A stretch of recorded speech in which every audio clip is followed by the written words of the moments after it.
राहुल गांधी द्वारा अमेरिका में आरक्षण को लेकर दिए गए विवादित बयान के बाद देश भर में विरोध प्रदर्शन का दौर शुरू है।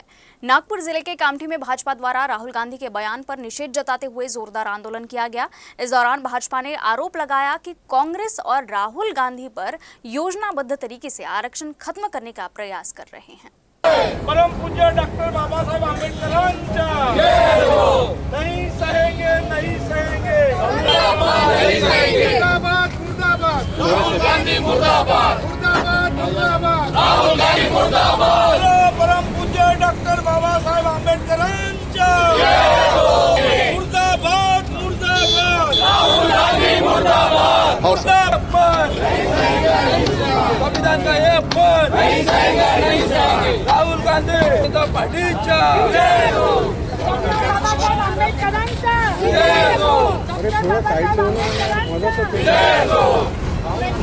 तो काँग्रेसच्या डोक्यात हा विचार आहे आणि म्हणूनच राहुल गांधी अमेरिकेतून त्या ठिकाणी बोलतात आहे की आम्ही आरक्षण रद्द करू। आरक्षण रद्द करणं म्हणजे संविधान संपवण्याच्या भूमिकेमध्ये काँग्रेस त्या ठिकाणी आलेले आहे, हे मला या ठिकाणी आवर्जून सांगायचं आहे। आणि म्हणून राहुल गांधीचा या ठिकाणी निषेध करण्यासाठी भारतीय जनता पार्टी नागपूर जिल्ह्याच्या वतीने या ठिकाणी आंदोलन होते आहे। राहुल गांधी विरोधी पक्ष म्हणजे हे एकदम नाटकी लोक आहे। लोकांसमोर खोटं बोलणे, आता त्यांनी खटाखट 1800 रुपये देऊ, 8000 रुपये देऊ, खोटं बोलले। खोटं बोला, रेटून बोला आणि जनतेची फसवणूक करून मतं घेणं हा गेल्या 75 वर्षापासून काँग्रेसचा धंदा सुरू आहे।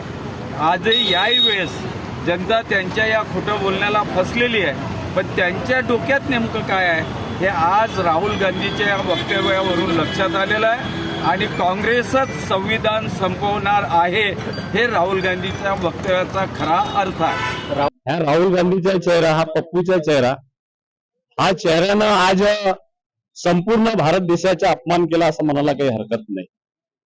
हा पप्पू लोकसभेच्या निवडणुकीमध्ये जे संविधान डोक्यावर घेऊन फिरत होते, ज्या संविधानाच्या माध्यमातून या भारत देशामध्ये लोकसभेमध्ये ज्यांनी प्रचार केला आणि त्या प्रचाराच्या माध्यमातून की हे संविधान आमची एक आई आहे असं सांगत होता, तोच पप्पू भारत देशाच्या बाहेर जाऊन तो वक्तव्य करतात की आमची सरकार जर आले तर आम्ही हे आरक्षण रद्द करू, असं वक्तव्य हा राहुल पप्पू करतो। ह्या पप्पूला आणि ह्या राहुलला ह्या सगळ्या गोष्टी सोबत नाही। जो लोकसभेच्या संसदमध्ये बाबासाहेबांचं संविधान घेऊन जातो, बाबासाहेबांचं संविधान डोक्याला लावतो, तोच राहुल गांधी आज संविधान बदलवण्याच्या गोष्टी करतो। म्हणून या माध्यमातून आज खरं जर म्हटलं तर आम्ही संपूर्ण भारतीय जनता पार्टीच्या माध्यमातून संपूर्ण महाराष्ट्रामध्ये आदरणीय आमचे नेते चंद्रशेखर बावनकुळे साहेबांच्या नेतृत्वामध्ये हे राहुल गांधीचा निषेध म्हणून आज आम्ही कामठी मौदा विधानसभेच्या वतीने इथे याचा निषेध करतो।